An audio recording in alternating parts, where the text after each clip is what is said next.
আজকের ভিডিওটিতে পুঞ্জ ক্ষয়ের ফলে সৃষ্ট ভূমিরূপগুলি সম্পর্কে আলোচনা করব। এর আগের একটি ভিডিওতে পুঞ্জ ক্ষয়ের শ্রেণীবিভাগ সম্পর্কে আমি বিস্তারিত আলোচনা করেছি।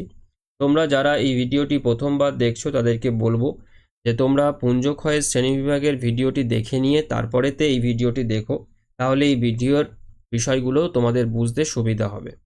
তো পুঞ্জ ক্ষয়ের শ্রেণীবিভাগেতে আমরা দেখেছিলাম যে পুঞ্জ ক্ষয় ধীর প্রবাহে, দ্রুত প্রবাহে ইত্যাদি পদ্ধতির মাধ্যমে হয়ে থাকে।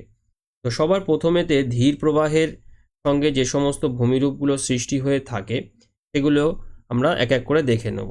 তো সবার প্রথমেতে যে ভূমিরূপটি রয়েছে সেটা হচ্ছে স্ক্রি ও ট্যালাস নামে এই ভূমিরূপটি। এটা কিভাবে হয় দেখো, যে এই পার্বত্য অঞ্চলের স্খলিত বিচূর্ণীভূত শিলারাশি ভারসাম্য হারিয়ে এই পুঞ্জ ক্ষয় ও চলনের দ্বারা শিলাখণ্ডে পরিণত হয় এবং এই বিভিন্ন আয়তনের শিলাখণ্ড পর্বতের পাদদেশে স্তূপীকৃত হলে তাকে স্ক্রি ও ট্যালাস বলে। যেমন এই কানাডার আলবার্টাতে মাউন্ট যমুনাস্কাতে এই ধরনের স্ক্রি ও ট্যালাসের স্তূপীকৃত ভূমিরূপ দেখতে পাওয়া যায়। এরপরে দেখো আরেকটি যে ভূমিরূপ রয়েছে সেটার নাম হচ্ছে ফেলসেন মার। তো এই ভূমিরূপটি কিভাবে তৈরি হয় দেখো, যে এই ট্যালাস বিসর্পণ পদ্ধতিতে পাহাড়ের ঢাল বেয়ে স্ক্রি ও ট্যালাসের যে সঞ্চয় হয় সেই সঞ্চয়কে এই ফেলসেনমার বলে অভিহিত করা হয়। আর এই ধরনের ভূমিরূপ এই সুইডেনের অ্যাবিস্কো জাতীয় পার্কে লক্ষ্য করা যায়। এর পরের ভূমিরূপটি হলো হারা ভিগু। এটা কিভাবে হয় দেখো, এই পুঞ্জ ক্ষয়ের ফলে অনেক সময় উঁচু অংশের শিলাস্তর ভূমিধস হিসেবে নিচে নেমে এসে এই উঁচু পাহাড়ের গায়ে খাড়া ভূভাগ তৈরি করে, যেটা এই খাড়া ভিগু নামে পরিচিত। আর এই পাকিস্তানের টানগো টাওয়ার হলো এই রকমের একটি ভূমিরূপের উদাহরণ। এর পরের ভূমিরূপটা হচ্ছে সলিফ্লাকশন মঞ্চ। তো এই ভূমিরূপটা কিভাবে তৈরি হয় না, এই মৃদু ঢালযুক্ত স্থানে এই সলিফ্লাকশন পরিবাহিত সঞ্চয়ের ফলে এই সলিফ্লাকশন মঞ্চ সৃষ্টি হয়। আর এই স্কটল্যান্ডের কাইনগরমে এই ধরনের ভূমিরূপ লক্ষ্য করা যায়। এর পরেতে যেটা এই দ্রুত প্রবাহ অর্থাৎ পুঞ্জ প্রবাহ পুঞ্জ ক্ষয়ের যে দ্রুত প্রবাহ যে প্রক্রিয়াগুলো রয়েছে তার ফলেতে যে ভূমিরূপগুলো তৈরি হয় সেটা নিয়ে আলোচনা করব। তো প্রথম যে ভূমিরূপ যেটা রয়েছে সেটা হচ্ছে তোমার টেরাসেটস।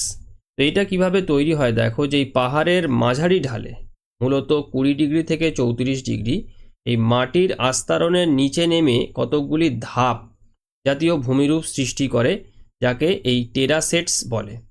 আর আমাদের ভারতবর্ষের এই হিমাচল প্রদেশের চাম্বাতে এই ধরনের ভূমিরূপ লক্ষ্য করা যায়।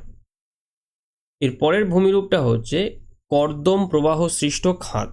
অর্থাৎ এই কর্দম প্রবাহ সুনির্দিষ্ট খাত বরাবর প্রবাহিত হয়ে চওড়া খাত সৃষ্টি করে। অর্থাৎ পাহাড়ি ঢালেতে যখন এই কর্দম প্রবাহ হয় সেটা যদি একটা খাতের মধ্য দিয়ে প্রবাহিত হয় তাহলে দেখা যায় যে সেই খাতটা আরও চওড়া হতে থাকে। যদি এরকম হয় তাহলে এটাকে এই কর্দম প্রবাহ সৃষ্ট খাত বলে, মানে চওড়া যে খাত সেই খাতটাকে। আর আফ্রিকার এই কিলিমাঞ্জারো পর্বতে এই ধরনের কর্দম প্রবাহ সৃষ্ট খাত লক্ষ্য করা যায়। এর পরের ভূমিরূপটা হচ্ছে এই কর্দম প্রবাহ সৃষ্ট স্বাভাবিক বাঁধ। এটা কিভাবে হয় দেখো, যে এই শুষ্ক অঞ্চলে হঠাৎ বৃষ্টিপাত হলে পর্বতের পাদদেশ অঞ্চলে পরিবাহিত শিলাখণ্ড ও মৃত্তিকা উঁচু স্থানের সৃষ্টি করে। একে এই কর্দম প্রবাহ সৃষ্ট স্বাভাবিক বাঁধ বলা হয়ে থাকে। এরপরেতে ধসের ফলেতে যে ভূমিরূপগুলো তৈরি হয়ে থাকে সেগুলো এক এক করে আলোচনা করব। প্রথম যে ভূমিরূপটা সেটা হচ্ছে এই পাদদেশীয় ঢিবি।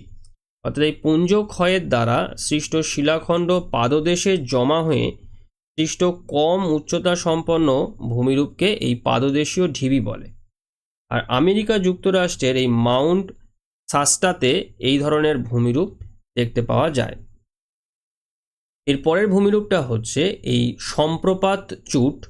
অর্থাৎ এই অবস্কর প্রপাতে শিলার উপর সৃষ্ট যে খাত সেই খাতকে এই সম্প্রপাত চূট বলা হয়ে থাকে। আর ক্যালিফোর্নিয়ার এই ম্যামথ পর্বতেতে এই ধরনের ভূমিরূপ দেখতে পাওয়া যায়। এরপরে আরেকটি ভূমিরূপ হচ্ছে এই গভীর খাত, অর্থাৎ প্রবল ধসে প্রবাহিত বৃহৎ প্রস্তরখণ্ড, নুড়ি, পাথর এক গভীর দীর্ঘকার খাত সৃষ্টি করে, যাকে এই গভীর খাত বলা হয়ে থাকে। আর আল্পস পর্বতেতে এই ধরনের গভীর খাত পুঞ্জ ক্ষয়ের ফলে লক্ষ্য করা যায়। এই হচ্ছে পুঞ্জ ক্ষয়ের ফলে যে ভূমিরূপগুলো তৈরি হয় তার আলোচনা। আজকে এই ভিডিওটি আমি এখানেতেই শেষ করলাম। সবাই ভালো থেকো। Thank you.